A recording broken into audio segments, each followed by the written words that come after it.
Creative Brain Candy by creators for creators.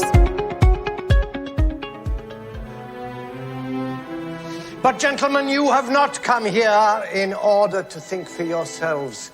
You are here to learn how to think for your patients. You must learn, therefore, in the first place, to submit yourselves to the established laws of physical reality. But surely, Professor, you don't intend we disregard more philosophical approaches? Philosophical? Those which stir the imagination as well as the intellect, as in Paracelsus, for example. Oh, Paracelsus, an arrogant and foolish Swiss. Albertus Magnus. His nonsense was exploded 500 years ago. Cornelius Agrippa. A sorcerer. An occultist. What is your name? Victor Frankenstein, sir. Of Geneva. Oh ho. Another Swiss. Mr. Frankenstein. Here at the University of Ingolstadt we teach and indeed hope to advance the science of medicine. Chemistry, biology, physics. We study hard science. Yeah, but surely, Professor, the greatest possible advances lie in combining these things. We do not study the ravings of lunatics and alchemists hundreds of years in their graves because their kind of amateur, fanatical, fantastical speculation does not heal bodies or save lives. Only science can do that.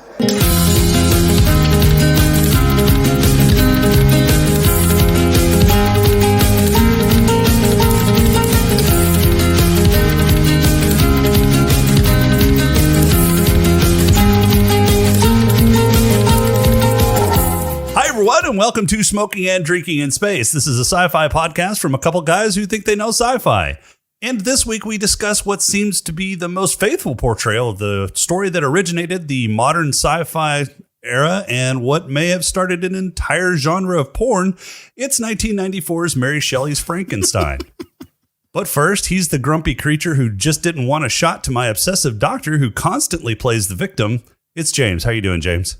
Wait. Did you say Mary Shelley's Frankenstein? Yes. I watched Die Frankenstein. Well, you watched the wrong movie. No, I didn't. Okay. I wish I had, because this movie was objectively terrible. I Frankenstein, from what I hear, is objectively terrible. Well, it's better than this trash. And he's the guy who swoons at incisions. It's Rob. How you doing, Rob? I watched Frankenweenie. Oh, my God. While I touched my weenie. Oh my God, this is already, this episode is a shit show already. I love it. What's happening around CBC this week, James? Well, around CBC this week, Jason, thanks for asking. I took a mental health weekend. The last couple days I spent in Des Moines. I've done nothing but smoke cigars and really literally just pay attention to nothing else other than my own inner monologue, my thoughts. I got in touch with my feelings. And so I don't know what the fuck's going on around CBC. We've got some great podcasts. We've got a great streamer. Go to creativebraincandy.com and check out all of the great podcasts that we have there.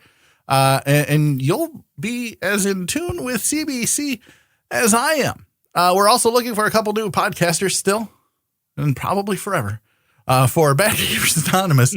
If you or someone you know wants to get into podcasting or is into podcasting, but they're maybe they're not really all that great at it and they want to get better, this isn't the place for them. But if you know somebody who might be okay at it, or they're just brand new and they don't care how they sound, go to creativebreakcandy.com, click the apply button. I mean, for Christ's sake, we still let Rob podcast. That should just be our tagline right there.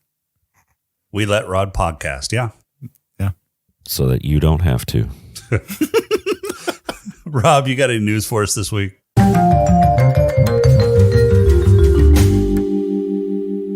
I do have some news. First bit of news is some scientists out there think that aliens could be sucking energy from a black hole. And that's how we're going to find them, is we're going to follow the black hole power trail, I guess. The black hole power. What legitimate publication did you get this news article from? The Onion? Barstool Sports. Oh, good God. Space.com. Aliens could be sucking power from black holes, and that's how we could spot the extraterrestrials, scientists say. This energy harvesting technology could leave traces just outside a spinning black hole's event horizon, and this process could explain some of the flares of plasma that might come off from these black holes. Yeah, it seems far-fetched. I thought James might be impressed.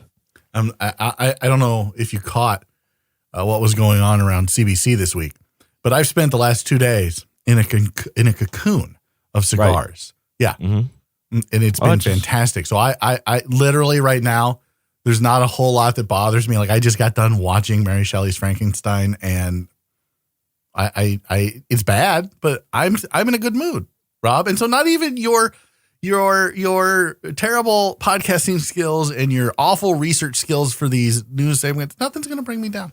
Nothing. Now watch. Now watch, because I've said that. Perfect. You're going to harsh my mellow, man. Challenge accepted. Yeah. Here we go. So, back 3 days ago, there was an exclusive out there that Chloe Bennett is probably going to be lined up for a new Agents of S.H.I.E.L.D. Marvel series or Secret Warriors, something like that. Anyway, so the report out there is that she is coming to the MCU officially. So that's cool. Yesterday. Chloe Bennett, who's that? Chloe Bennett, Quake. Oh, that's right. The one you were talking about last week. Yeah, she's super hot. So So yesterday, she debunked it and said she wishes. She wishes. Yeah, I'm okay with this. I'm okay with this. Yeah, you're not harshing my mellow here. I'm in fact, you're just enhancing. What was it? Pauly Shore used to say, enhancing my something. I don't remember. Was it Pauly Shore? You know what? It doesn't even matter. It was. I'm old. I'm okay with this because I didn't like where Agents of S.H.I.E.L.D. was going. I didn't like where it went. I didn't like anything about the last probably 4 seasons of it. And I stopped watching about 3 seasons ago. So whatever. I mean, she's hot. It'd be nice to have her in the MCU. But you know what? We've got Elizabeth Olsen and ScarJo. And we really don't need anybody else. Do we really have ScarJo? I mean, there's a new movie coming out this year. There's a new movie. Yeah, there's a new movie, dude. Yeah, I understand that, but is she coming back though after that? I don't care. She's still in the MCU. Yeah, it's definitely possible. I mean, it seems like that's like saying Captain America's not in the MCU. What? WandaVision there's a multiverse out there. Things that could possibly make people come back. Yeah, possibly. Potentially. Maybe. What else you got, Rob? Oh, that was it. There was 3 there. She was rumored, and then she debunked it, and then aliens. That's 1. That's just, yeah. Rumored and debunk is 1. Look, I am if you flip a busy. coin and it lands on heads, and then you flip it the same coin and it lands on tails, you don't say you have 2 coins because it's got 2 faces. Look, I'm busy. Now James is too. Wait, no. I was taking a mental health weekend. That's not busy. No. Now you're busy. No, that you're was busy right now. Yeah, you're harshing my mellow, Rob. All right, I told myself crap in Discord. Look, Oh I am doing anything and everything I can to take up extra time. Because you only had 2. No, because I don't want to talk about this show. Well, feel free to drop. Yeah, thanks for coming. I know you've got the Rona. You should probably go have some zinc and some chicken soup, or no, or just lay go to there. The bus station. Yeah, just lay there and wait for the sweet embrace of death. Mm-hmm. Yeah, I mean, any of those are fine with me, Rob. No. How about a pod crawl? Yeah, who's ready for a pod crawl? Yeah, I guess. Yeah, let's do this. We can call it, I don't know, say a pod crawl? The pod crawl! Pod crawl! Pod crawl! Pod crawl! Excellent! Insert it deep! Pod crawl! Kind of like a space suppository full of information. It's 1794, and the Titanic's granddad is heading to the North Pole. But like all Titanics, they've never met an iceberg they didn't want to bang, so it rams the floating mountain head first and gets stuck. While the crew is cannibalizing parts of the ship for fire, and pondering when they will be cannibalizing parts of each other for food, Victor Frankenstein walks up and introduces himself to the captain. The captain invites Victor to his cabin, because it's cold outside and, well, they may be stuck in this ice for a while. Maybe Victor it's cold decides to outside. regale the captain of his tale, a tale of obsession, loss, and overly dramatic acting. Victor grew up in Geneva, the son of aristocrat and renowned Dr. Bilbo Baggins. One day Bilbo brings home Elizabeth, his newly adopted daughter, and soon to be Victor's infatuation. Elizabeth and Victor grow up together, becoming very, very, like creepily very close.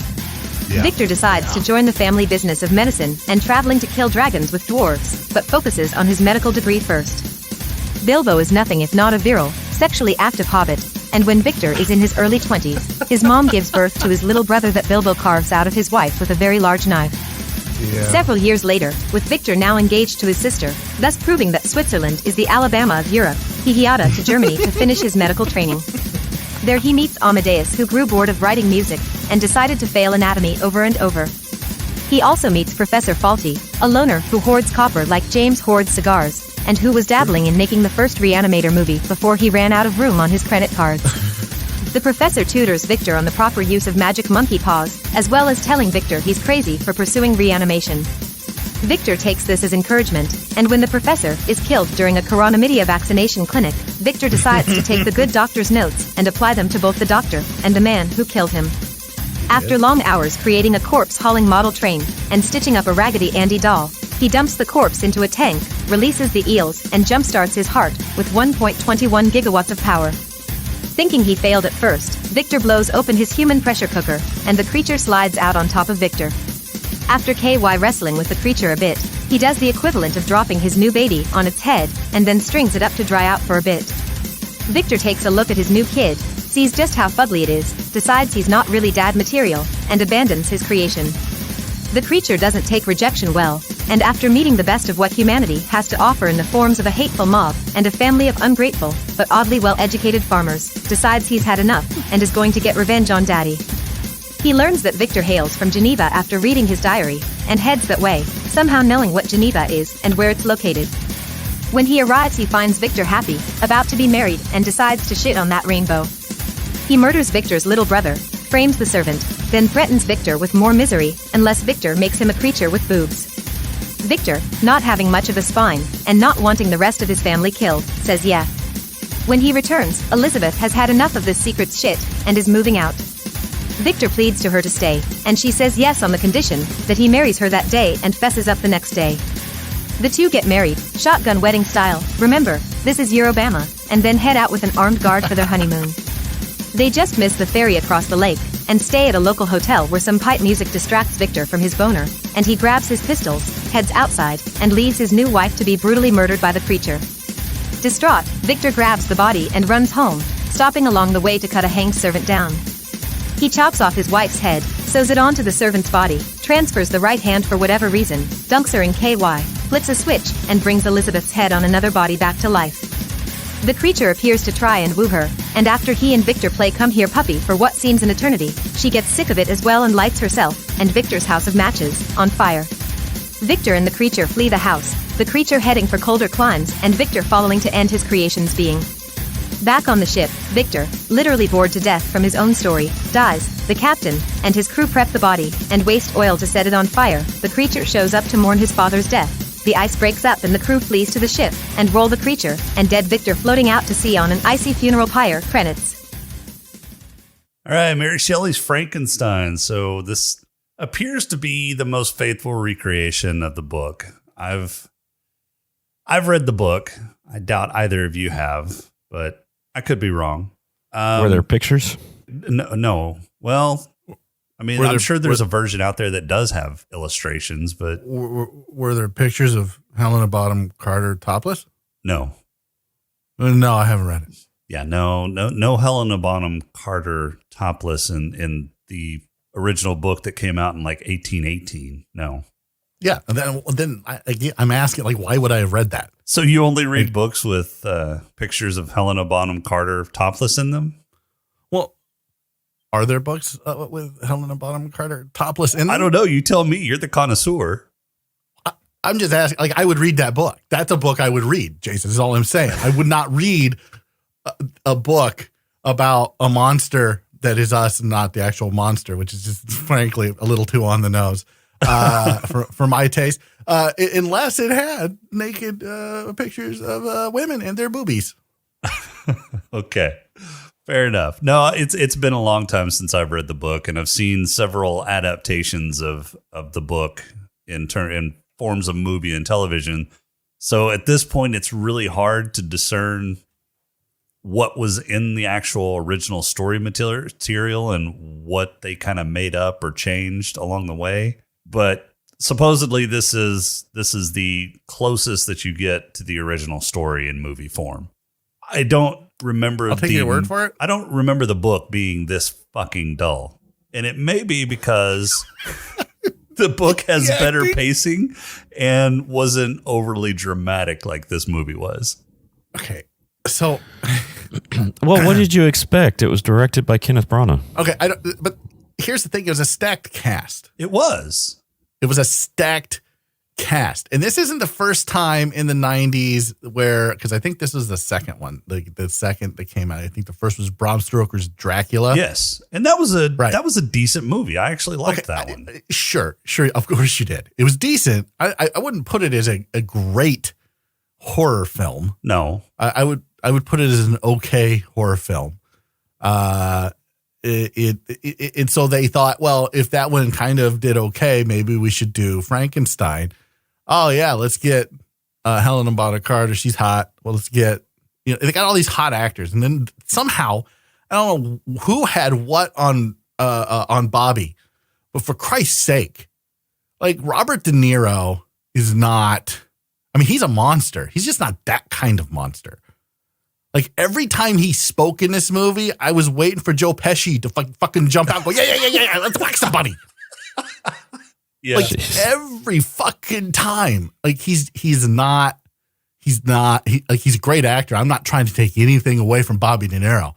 Like that guy doesn't get much better when it comes to acting than him. But this is not a role that he should have taken. I don't know what cocaine-induced bender he was on when he signed on the dotted line. It was a mistake.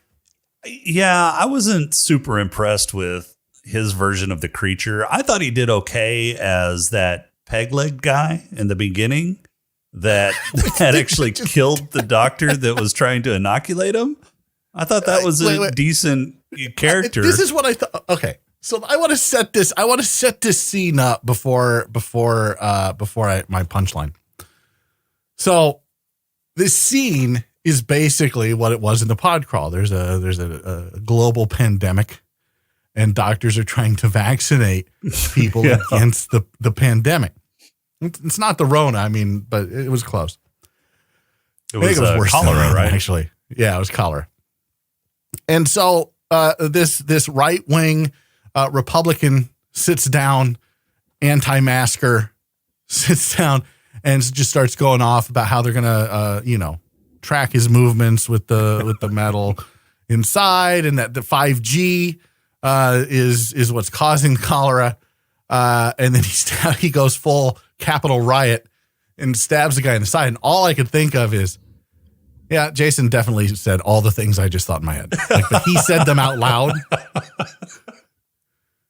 Like he meant every word of it, where I say it sarcastically. Jason's like, oh, this guy, he's a Trumper right there. I didn't say it out loud, but I did definitely think it. Like, look, I'm on the right. I'm getting a fucking, like, as soon as they let me get a goddamn vaccine, like, just put it in me. Like, put it inside me deep and hard. That's what she said. That's exactly what your mom says every time I see her. Thanks for being on the love station. God, that's so weird. Special guest, James. God, I swear to God, if you go, call her on the line right now. Hi, Mom. How are you? No, it's just your wife. No, I didn't think he did. She's going to be disappointed. I didn't think he did great as the creature. It seemed like it was the first character seemed like he was playing a character. The second, he definitely fell into Jack Nicholson's disease, where it was just Robert De Niro under a bunch of makeup. Yep, 100%.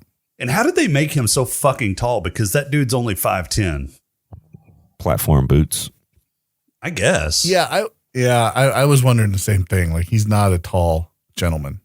I mean, he's not short. 5'10's not necessarily short. 5. Look, okay. I'm only six. I'm only movie 6 making. foot, and I think I'm short most of the time. So, like 5'10". I mean, he's as short as my wife. Damn, your wife is tall. For a woman, sure. Yeah, but not. And I think that's with heels on. I think she's actually like 5'8". And I don't know, because I try not to stand next to her when she's not wearing heels, because it just little people freak me out. Small hands smell like cabbage. Look it up. That's a line. That is a line. I don't think it is. That is a line from Austin Powers, the very first one. yes, This is a great line. Yeah, thank you. No, so you're just making it up. He's short. I'm sorry, he's short. It's not offensive to say he's short. It's a physical fact. He's fucking short. I'm sorry. I think he's actually average height. I think 5'10" is the average. Then the average male in the United States is fucking short. What do you want me to tell you? I mean, I'm 6'2", so he's like 6 inches. I know you are. That's the only 6 inches you've probably got on him, because when he was wrestling in the KY. Because when he was wrestling at the KY, he had, did you see what he was packing? No, I was not looking.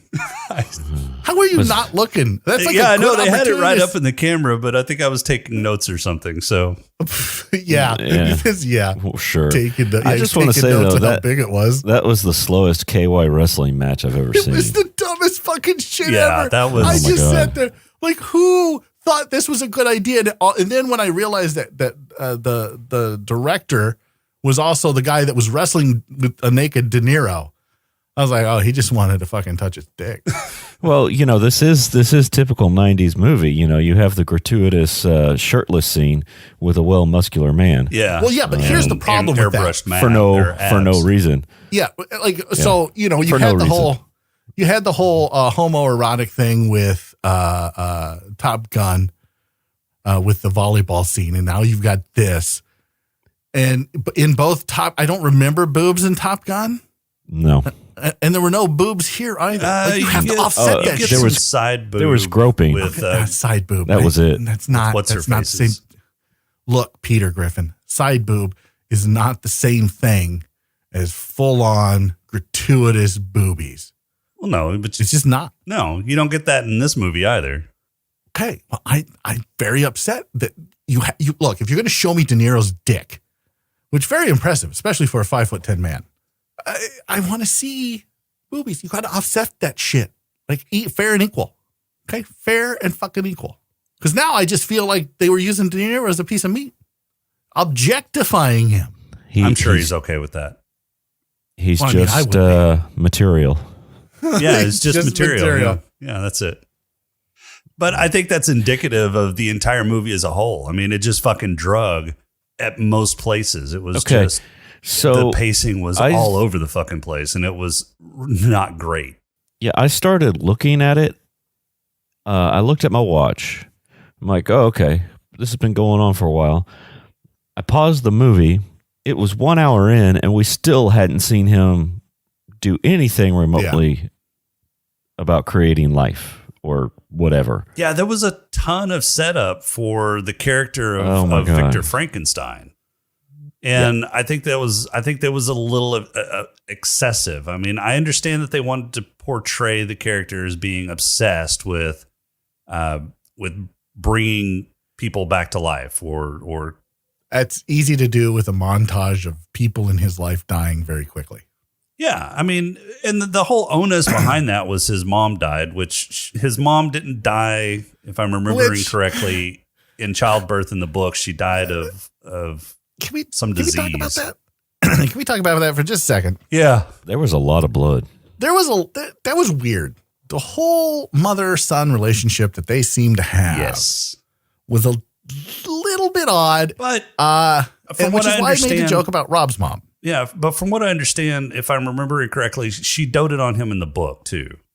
Okay, so he was kind of a mama's boy, and he wasn't this young, strapping Kenneth Branagh character. He was kind of sickly and skinny and weak. And that would make more sense because then that's why he would be obsessed with death, is because he's not strong. He is not the epitome of what a good looking virile male is, right? Like he is small, he's weak, and he's a mama's boy. But it didn't work. It came off as creepy. Yeah. It came off as very Game of Thrones incestual. Yes. And you're Obama. And it made me think that Bilbo or Bilbo Baggins, like he knew and he just didn't care. Yeah. Maybe that wasn't his son. Maybe William was Frankenstein's right. That's son. what I thought too. I thought it was Victor's son. I'm like, that would make more sense. So he doesn't have a brother. He's got a brother son. Son, brother son. Whatever they call him in Bama. I don't know. If you're from Alabama, email the show. Let us know. Yeah, creativebraincandy.com. You can just click up top and you can email us, contact us, and let us know what you guys call your brother, son, dad, brother, whatever.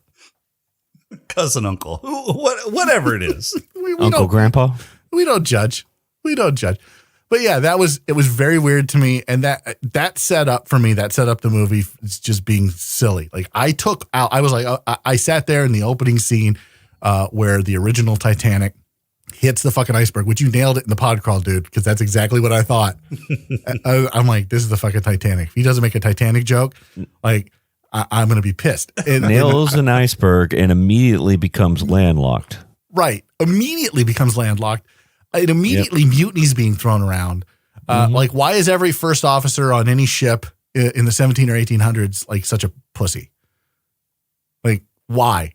Just shut the fuck up, man up, do what your captain says. Like, I don't understand why they're like, you're going to mutiny. Shut the fuck up. Like, I will. And I like how he said, hey, I will shank a bitch. Let's turn around and go home. How? Right. You're in the middle of the damn ocean. We're suddenly landlocked, asshole. Did you miss that part where we're frozen into the iceberg? But yeah, so I tried to take that part out, and I just try to, which makes you wonder, how did Victor get there? I was also waiting for the first mate to say, paint me like one of your French girls to the captain, but he never did. So. And why were they fucking chopping up the ship already when they had like barrels full of oil? It was the fucking dumbest scene ever, and it was just topped off. Were they chopping off the Victor, right? Were they chopping up the ship to make a fire, or were they trying to get themselves unstuck from the iceberg? They had oil to burn, like, but they did. Yeah, but I mean, were they trying to get it out of the iceberg? Maybe. How were they going to get it out of the iceberg by chopping wood? I thought it kind of, at the beginning it kind of looked like one of the masts, cross masts. It looked like it had broken and had stabbed itself into the iceberg. Maybe I don't know. I wasn't. I don't know. It was hard to follow. Anyway, I was trying to figure out why there was a ship in a Frankenstein movie. Right. I tried to forget all that because I thought that was silliness anyway. That all of a sudden, why is Frankenstein in the Arctic? Right. Go into at the North Pole. Like, it didn't make sense to me. And so I forgot about it and instead was immediately met with this weird, creepy, incestual relationship between him and his mom. And that set the tone for the movie. Like, they literally started with the two worst scenes that you could possibly start a movie with, unless, of course, it is an autobiography of Rob's life. So it doesn't get much worse than these first opening scenes for this movie. There's a lot of me just sitting there watching porn, so it might be a good movie. It depends on which porn you're watching. Well, I mean, you get to choose. It's a pick your own adventure type of movie. I'm in, son of a bitch. I'm in. Knew it. Yeah, I think it was a mistake that we didn't even get to see. We didn't get to see Robert De Niro's character until like a half an hour into the movie, and we didn't get to see the creature until it was almost an hour and a half. Yeah, well, it was over an hour. I looked at it, and there was still an hour left of the movie. And there was literally 10 minutes, 2 minutes or 2 hours of De Niro without being the monster. Right. That's It- basically it when wa- he stabs the dude and they Yeah. haul him up to the gallows. Yeah, that was it. And I sat there and I'm like, why is De Niro making a cameo in this movie? Like, why is he making this cameo? Why did he have to have a new eye put in? Well, because his eye didn't his understand eye that was either. fucked up. How? The character's eye From what? It didn't look fucked up in the thing. He was And just if- missing a leg. And if he was going to use I a think brain, he was missing an eye too. why wouldn't he just use the brain? Like, why wouldn't he just use the whole body of the smart dude that died? Yeah, I don't understand that either. Why didn't he reanimate I guess because he didn't want people recognizing the smart dude. I don't know. Yeah, maybe. Like a lot of things didn't make sense to me. Okay, if that's the case, then why did he cut off Helena Bonham Carter's head at the end of the movie and put it on another body? Well, because she was missing a heart. So maybe that's it then. Like he had to replace the damaged organs, and instead of actually going in and just, as we would today in modern medicine, he just remove the organ and put in a new one. Yeah, but he replaced the leg. I mean, Right. He would just replace parts. which he And do a replaced very the leg. shitty job of stitching things up. Yeah. Oh, yeah. He replaced the leg with a leg that was a different size, hence the limp, which I thought was a nice touch that Robert De Niro really carried throughout the movie. But Sure. what the fuck happened to Helena Bonham Carter's face after he reanimated her? She did he- fell. Okay, so I looked at it. So when she got knocked off, she Leave hit it to Rob her head. to really dig Yeah, in because I was curious any as of to the why she scenes looks so shitty. that a hot chick is in. Yeah, she fell off the bed and hit her head on a glass bowl of some sort, and that shattered. And then her hair got caught on fire. Right.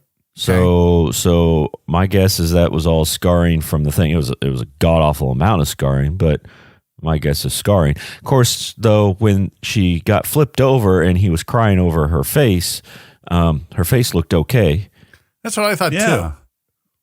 That's So why it I was didn't- like, And then- I knew her hair caught on fire because of the brazier that got knocked over. But I didn't see anything shatter or glass or anything. And then whenever he lifted her over, There was she a looked bowl fine. of some sort, I thought. It would have made more sense if her face had been burned at the same time that her hair was on fire. That would Yeah. have made more sense to me. Yeah. And then they could have made her look grotesque. So I don't know if they ran out of like money, like special effects money or what, but like that was just silly to me how her face looked so mangled, post surgery and not pre surgery. So I got a question. So Yeah. whenever the mob was initially trying to chase down the creature and beat the shit out of him, who was that one lone dude that was holding him back so that the creature could get away? don't know. That's a good question. I don't know. But That's a brave dude. I didn't Why don't you understand look why into the it? mob was after him in the first place. I think it was just, he's ugly, kill it. Okay, that to me seems very, very silly. Yeah. And that's always seemed very, very silly to me. And that seems to always be the reason, oh my God, he's big and scary. He's just scary and we need to run. I've never understood that logic. I've never understood that line of thought, that way of thinking ever. Like you could be scared of somebody. That doesn't mean you have to run away from them. And it certainly doesn't mean that you pick up a pitchfork and start going after them. Like it's okay. Like being afraid is okay. Manage your feelings. You're not a toddler. Yeah, I thought the mob chasing him down to beat the crap out of him was kind of dumb. It would have made so more was the sense mob- it would have made more sense if the people that he was walking near had kind of, saw him and then kind of shied away or, Yeah. huddled their loved ones or their children away from this big grotesque man. But yeah, chasing him down to kill him seemed He was over the top. sniffing But- bread. Yeah, but that's typical of this movie. This entire movie is just one overreaction after another. Are you sure the book's not written this way? No, the book is not written this way. So the book is not an overreact. Like the mob Because No. the book, the whole thing about the book is I the thought the mob monster's not didn't the show up. monster. It's I thought like we're the monster. Yeah, but I thought the mob didn't show up until after he inadvertently killed somebody in the book. I could be wrong. That's always how I thought it had gone down. Never. There was a book. mob. So, and I'm having to draw back from 25 years ago, the last time I read this book. Please, it was probably longer. I don't than remember that. a mob going after that the old. monster. You're older. I don't remember. I thought that was the whole that was the whole thing, is that's the twist of the book, is that the monster's not really the monster. He didn't really do anything wrong. It's we're the monster for how we react to things that are unfamiliar to us. That is the premise of the book, but it's not how society reacted to the monster. It's how Victor Frankenstein reacted to the monster. I think they did a good job of that in this movie, if you want my honest opinion, because like he had a literal overreaction when he saw it, and he started remembering things that were never said to him about, evil begets evil, and you're just stitching together parts of evil men, and now you've created evil. Like none of that happened. It's all in his head. So he has the overreaction to what he created. It's like, this is what I thought of when really I heavy fucking handed. I mean, it was flashbacks of shit that never happened. It was evil this and evil that. And but it's the same reaction that you get when you're a kid. Like you're a young kid, 21, 22, you go to a bar, you get drunk, right? You get what the kids used to call beer goggles. I don't know if they still have beer goggles. I don't know. Regardless, you pick up this, 8 or 9 at the bar, you take them home, right? You have a good time safely, obviously, right? Social distancing, all that, wear a mask, wrap it twice. And you wake up in the morning and you realize it's not an 8 or 9, but closer to a 3 or 4. And you're like, oh my God, what have I done? What have I done? What evil have I wrought? What evil have I brought into my home, into my bed? For Christ's sake, get out. Get out now. Like he had that same visceral reaction, and he tried to kill it, as most of us have tried to do in our early 20s when we indeed bring home a 3 or a 4, thinking that it was an 8 or a 9. Wait, no, nobody else had that experience? No, I can't say that I have. Huh. Now, I've brought people home that right? I didn't remember how they got there, but they haven't been like 3 or 4. So Was that story time with Crowley? You know what? Let's just call that story time with Crowley. I don't know. I thought it was a fun. That's what I equated it to, is having that regret after doing something. After you bring somebody home that's like Coyote Ugly, according to the movie. Yeah. Yeah. Right. Like that's. I've never seen Coyote Ugly. You've never seen Coyote Ugly? Yeah. So the whole explanation that they give for why the bar is named Coyote Ugly is because when you wake up the next morning and realize that you brought home a 3 or a 4 and they're laying on your arm like a coyote, you're going to chew through your arm to get out of there without waking them up. See, ladies and gentlemen, I was the 3 or the 4 that was brought home by the 8 or the 9. That's how that works. All right. How did the creature get up on the fucking glacier without any of that climbing gear? Same way he found Geneva. Right. Magic. And those are some well-educated fucking farmers. Oh my God. Yeah. Yeah, but they just ate potatoes, right? Is that what that was? Was just potatoes? Well, Potatoes. they It had looked like potatoes and radishes of some Yeah, it sort. looked like turnips or a radish or something. Okay. Because I was like, turnips. this is like, were they in Scotland or Ireland? Wherever had the potato famine? I don't know. Yeah, I don't know either. Well, the reason they couldn't get it out of the ground was because it was frozen, which I don't know. When did the Little Ice Age happen? That happened around this time, didn't it? Yeah. Well, I thought it was mid 1700s. Well, this was the end of the 1700s, so. Well, maybe right there, tail end of it.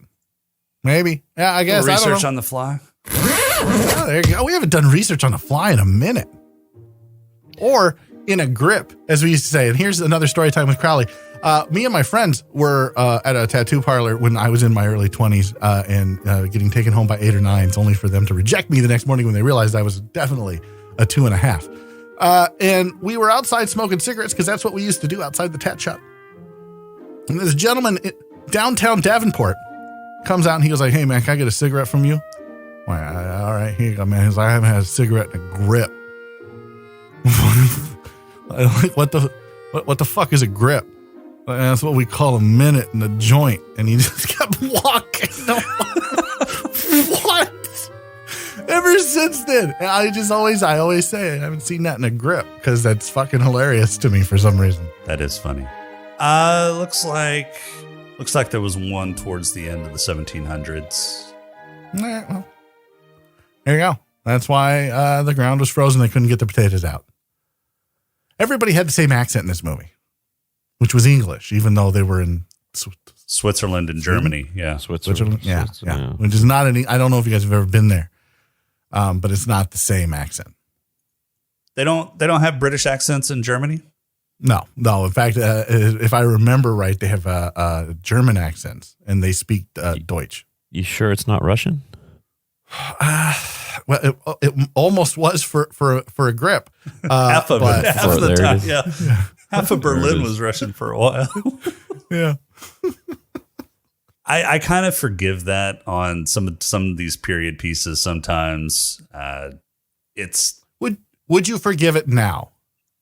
What if this was made a movie? What if this was a retelling of Frankenstein, but modernized to be in the future? No, that's not what I'm saying. What I'm saying is if somebody made a movie today where you were going to different areas of the world, right? But so for example, the one that comes to mind is Inglourious Bastards, right? Right. Where they're all Good English movie. actors, right? Good movie. But Not all of them. they speak English. They speak English, right? It's with the accent of the country they're from, like Germans, right? So it's a German accent. Yeah. So if they had just all had English accents, would you forgive that in a modern movie, not from a movie from 1994, but in a modern movie? I think I would. I think it's a stylistic choice. I think Tarantino did a great job with Inglourious Bastards and the way that he had everybody speak in their native accent. And they even actually speak German and French and other languages. But wait, did you just say native color, Rob? No, I said colored. His view is colored. Rose-colored glasses. Yeah, you should probably not speak in like broken sentences. yeah, I'm Maybe try to definitely complete a biased. thought. I'm a huge Tarantino fan, and that's one of my favorite Tarantino movies. no, but you heard him. He said he's racist. That's not what he said. Jesus what the Christ. fuck? What I'm saying is that we're used to that now, probably in large part because of Tarantino and the way that he had them do that. Anymore, I don't think any of us would accept it if everybody spoke with a British accent when they were clearly not British. Yeah, I'm trying to think of a modern. I think movie the that's reason why done they that. did it in this one is because, it's basically just Shakespeare. That's all Branagh ever does. That's not all Shakespeare type Branagh stuff. ever does. He was in Wild Wild West. Right? Yeah.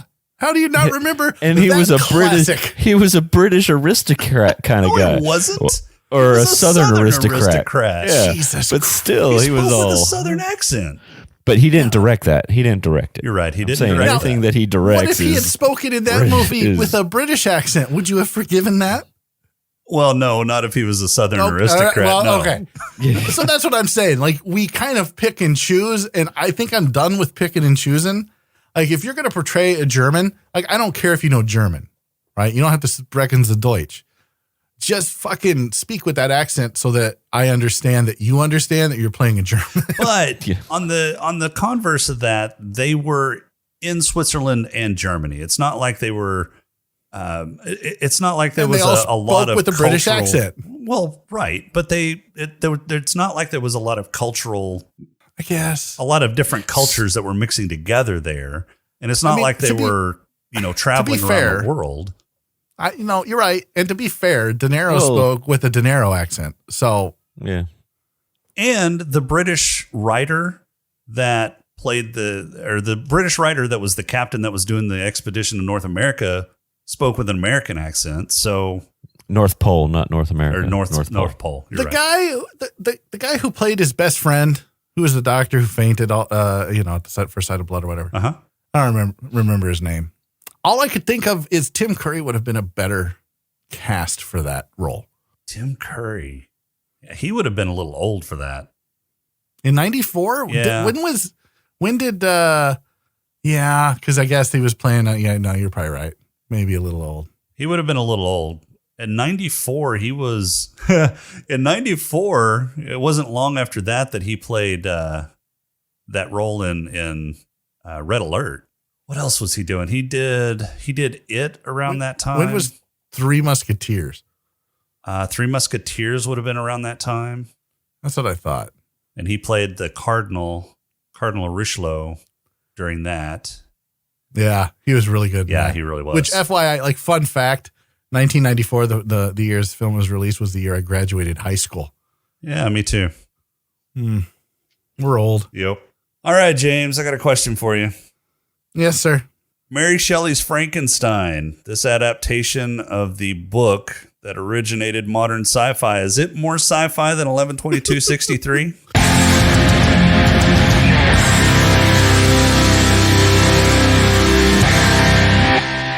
Man, all right. So I'm gonna have to try to break this down because I'm having a hard time. I'm struggling with this one. So, at Mary Shelley's Frankenstein, there's some eels, and there's a Ben Franklin experiment, kind of, which was weird that it took place in the mountains. They were surrounded by snow, but they had like the 12 by 12 patch of grass that they could. The hills were alive.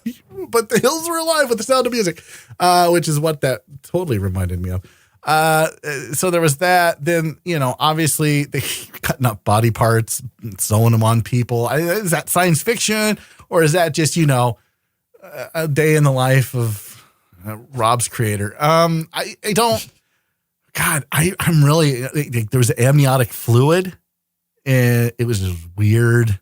It's life fluid. Yeah, it was life fluid. There's some weird incestual overtones, but conversely, fucking 11/22/63 did have a fucking closet. 11/22/63 more sci-fi than this trash. Okay, I agree. Yeah, 100%. Yeah.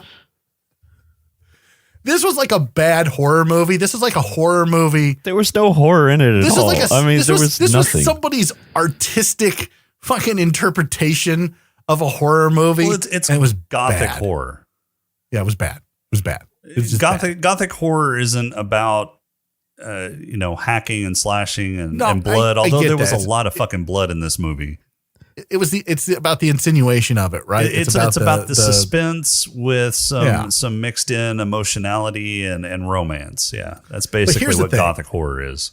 Everything that this movie could have done to make you think as the audience, to make you give you some philosophical things to wrestle with, to give you some human things to wrestle with, it did it in such a way that you didn't want to do it.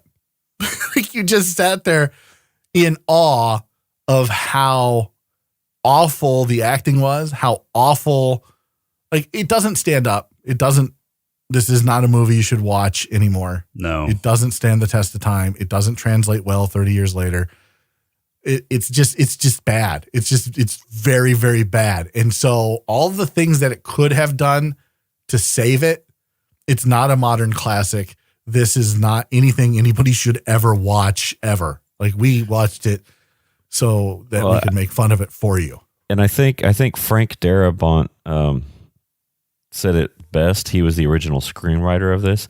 He said, "This was the best script I ever wrote and the worst movie I've ever seen." Yeah.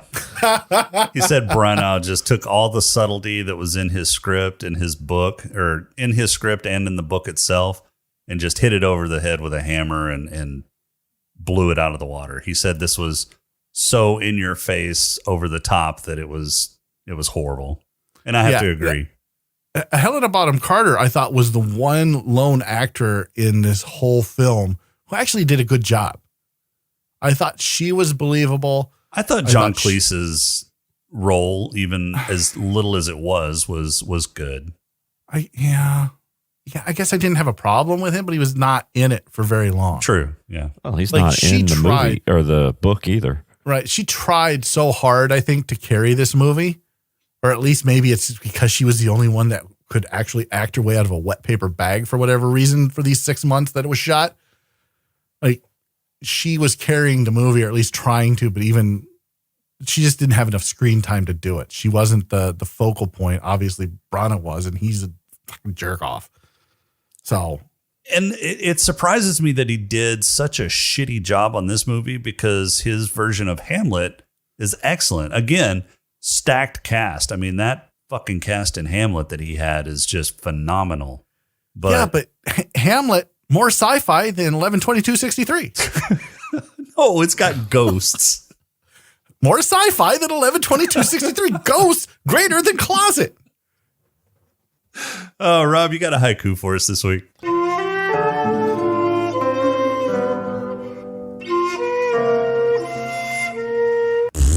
I do. This one is titled Repeat Offender.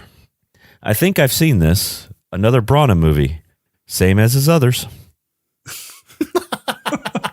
Well, Not well quite, done. but close. Yeah. Well No, done. really. Honestly, I mean, I thought he was doing a Shakespeare thing. At first, I thought I was watching the wrong damn movie. I was like, wait, this seems like very Shakespearean. I always ask myself, when I'm watching a movie for this show, I was asking myself, is this movie good? If the answer is yes, I go, am I watching the right movie? If the answer is no, I just continue on. You just keep going. Right? Yeah. Yeah. All right. Who's got awards this week?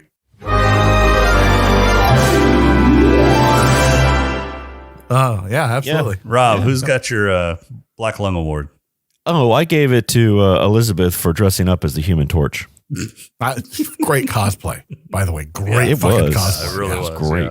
Yeah. I also liked, that just her mere presence made the house explode. No shit. Did he make his fucking house out of gasoline or matches or something? Well, it's the amniotic fluid, right? Yeah, right. Yeah, it's everybody very knows flammable. that You got to keep that shit away from flame. Damn straight. That's why they tell you when you're pregnant, don't fart Don't into smoke. a fire. And don't smoke. Don't smoke. Yeah. Well, that's probably more practical, but don't fart in a fire either. James, who's got your Black Lung?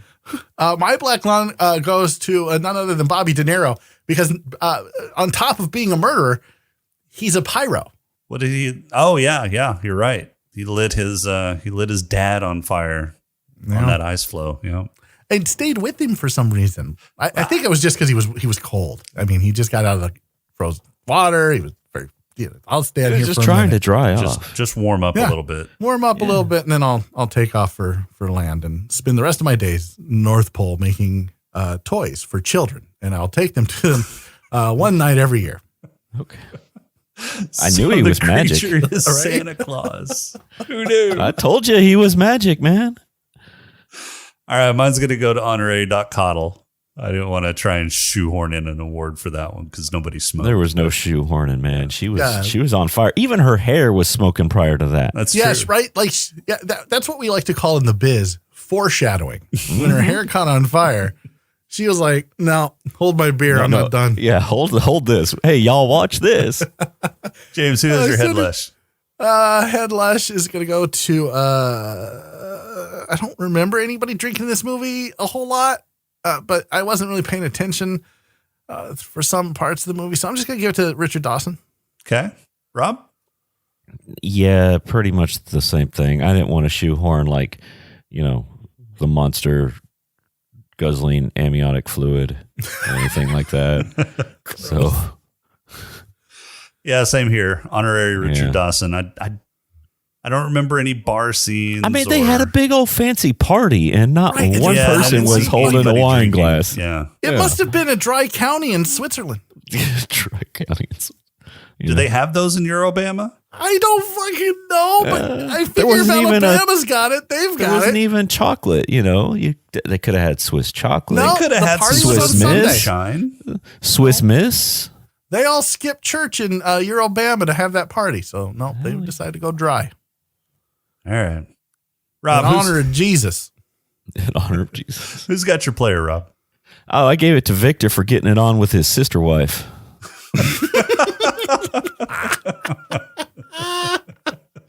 James?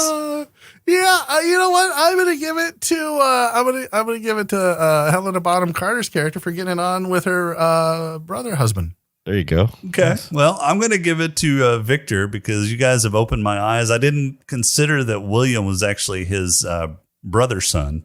So not only did he get it on with his sister wife, but he had a brother son with his mom. So that should go to his mom, because I'm telling you, that first scene where she like grabs his face and she's like, "Oh, you're such a sweet boy, and you're this and you're that," and then like you just wait till you're over. 13, and right? then Like, they go on after fall that. over, and she's all and then literally 5 seconds later, she's like, "Come dance with me. You're such a handsome young man. Oh my gosh, I'm so pregnant. Oh, this baby that obviously, quote unquote, your father put in me."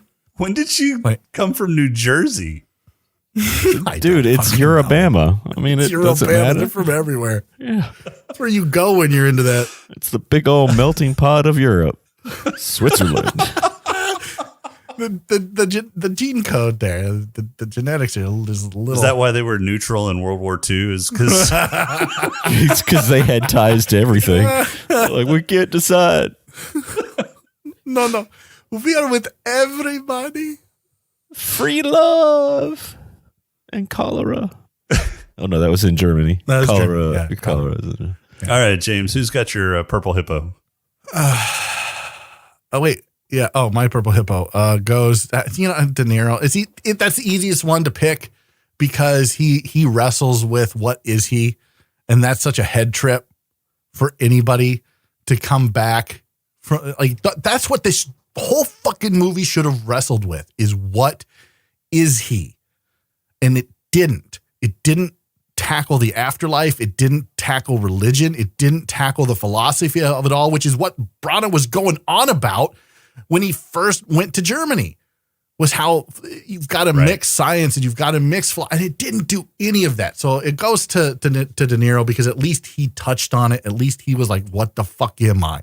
You made me. What am I? Yeah, I think one of my favorite portrayals of Frankenstein and his creature is in Penny Dreadful.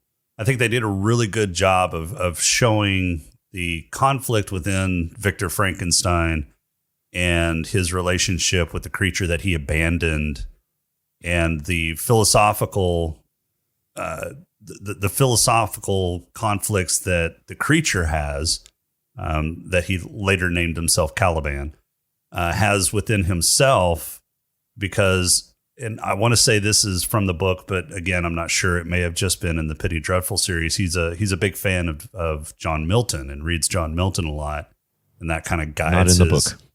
Say what? Not in the book. Is it not? Okay. No. Have you we read had the story book? time with while we had story time with Crowley, I read Wikipedia, holder of all knowledge, and that wasn't in there that he would read. Well, he was very intelligent in the book. He was much more intelligent than what they portrayed in the movie. Yeah, I knew that.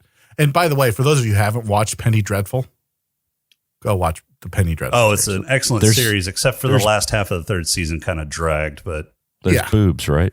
Yes, there's boobs. I don't. There you go. I don't remember, but that's how good that show was. It didn't need boobs to carry it. Yeah, it was really. I heard really, the second really one was terrible though. No, or the spinoff. Oh, the spinoff, the Penny Dreadful LA thing. Yeah, or whatever it was. I haven't watched that. With Natalie Dormer. Yeah, which is unfortunate. It had potential. I really liked the noir aspect of it, and the kind of golden era of Hollywood or Los Angeles era aspect of it, but the story wasn't as well written. I only made it through like the first 2 or 3 episodes though, so I can't speak to the whole season. In the first 2 or 3 episodes, let me ask you this, because this is really the only question that matters.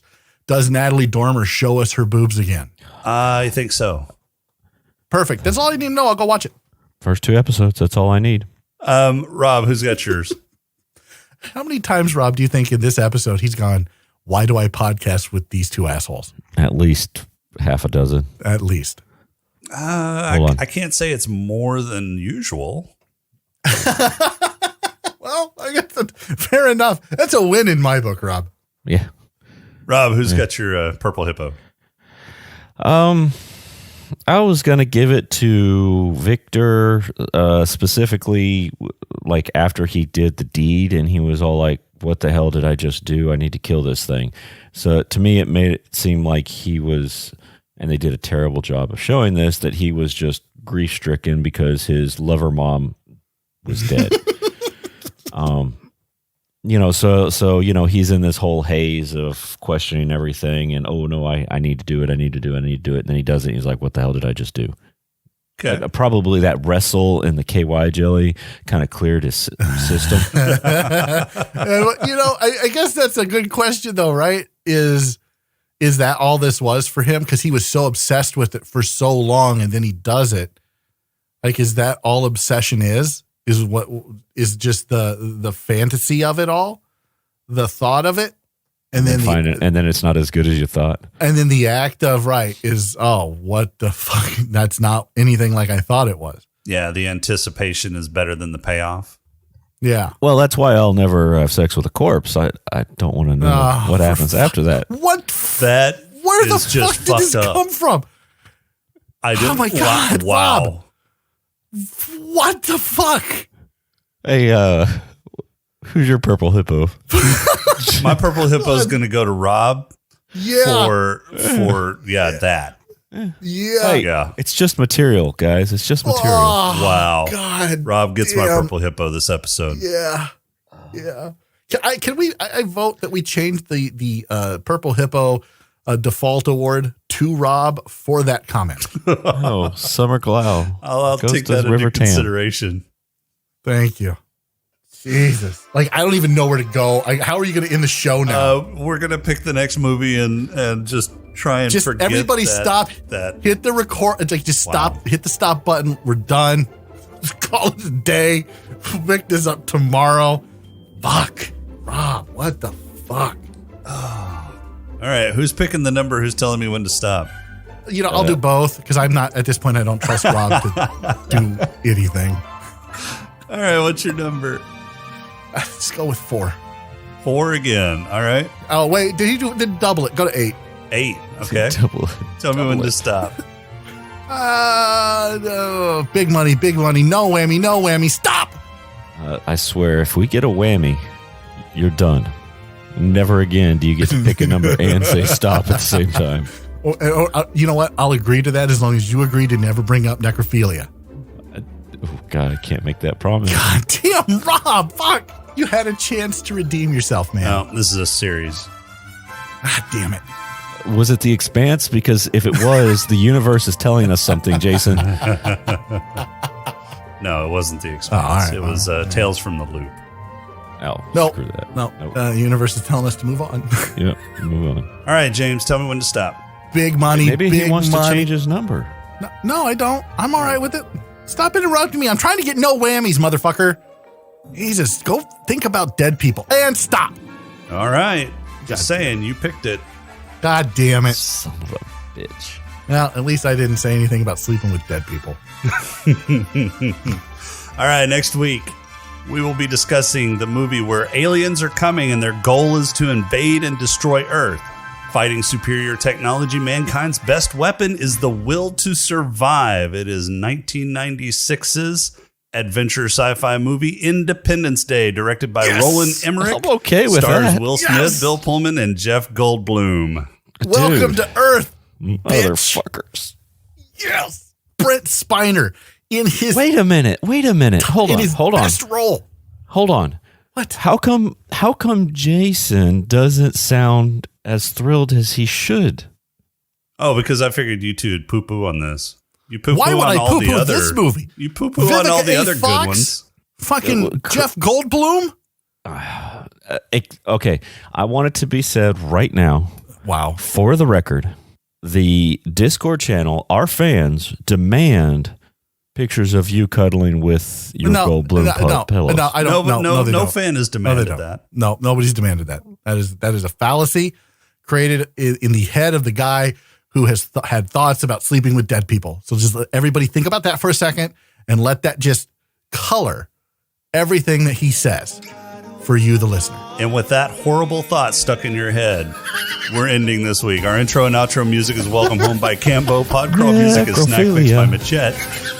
If you like the show, please rate and review us on iTunes. You can leave us feedback on our Discord channel at smokinganddrinkinginspace.com/Discord.